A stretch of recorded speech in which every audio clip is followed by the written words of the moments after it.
समस्त गणमाध्यम प्रतिनिधि मान पार्वणर अनेक अनेक शुभेच्छा और अभिनंदन।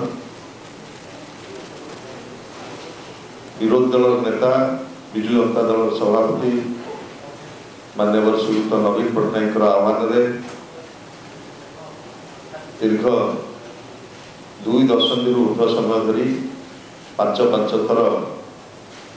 ओडिशावासी सेवार आम समर्पित एवं आज ओडिशार जनसाधारण जो गुरु दायित्व माननीय पूर्वतन मुख्यमंत्री नवीन बाबू न्यस्त कर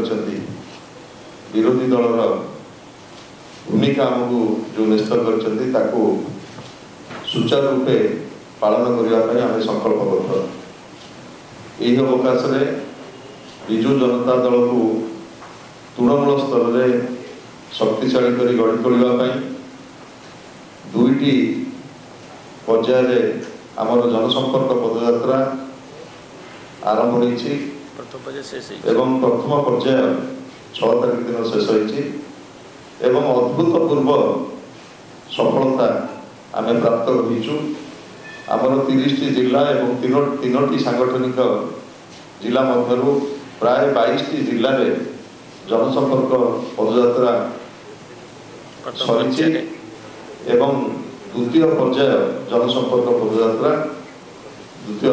पर्याय आरंभ खूब शीघ्र आरंभ हो जहाँ घोषणा कर 21 तारीख रु 30 तारीख पर्यंत द्वितीय पर्याय जनसंपर्क पदयात्रा आम करूँ। आपण अनुभव करुवे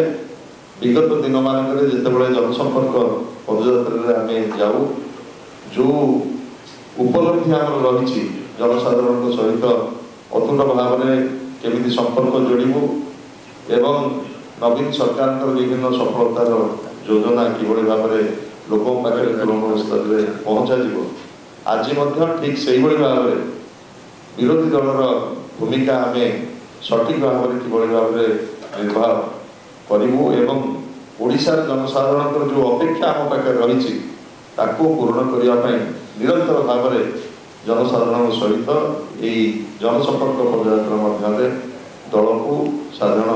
जनसाधारण सहित आम जोड़ीचु एवं द्वितीय पर्याय जनसंपर्क पदयात्रा अनुरूप भाव में किभली भाव में आम संपर्क जोड़ू से संपर्क में दल व्यापक भाव में कार्य आरंभ करी रखा चाहे आमर सभ्य संग्रह अभियान आसंता काली ठारू आरंभ कर बहुत डिजिटाली हम एवं मैनुअली एवं सभ्य संग्रह अभियान को किभली भाव में त्वरान्वित कर जनसंपर्क पदयात्रा सभ्य संग्रह अभियान को त्वरान्वित करने पदक्षेप नि आशा करुच्ची विजु जनता दल एक आंचलिक दल हिसाब से आम ओडिशावासी सबुबले स्वार्थ स्वाभिमान आम लड़ाई जारी रखीचु और आशा करूँ गणमाध्यम आपण मानकर सहयोग शुभेच्छा यह अवकाश मु कामना करी एवं धन्यवाद जनइबी विजु जनता दल तृणमूल स्तर कर्मी मैंने जो भाव में प्रथम पर्याय जनसंपर्क पदयात्रा सफल कर समस्त को अनेक अनेक धन्यवाद एवं कृतज्ञता।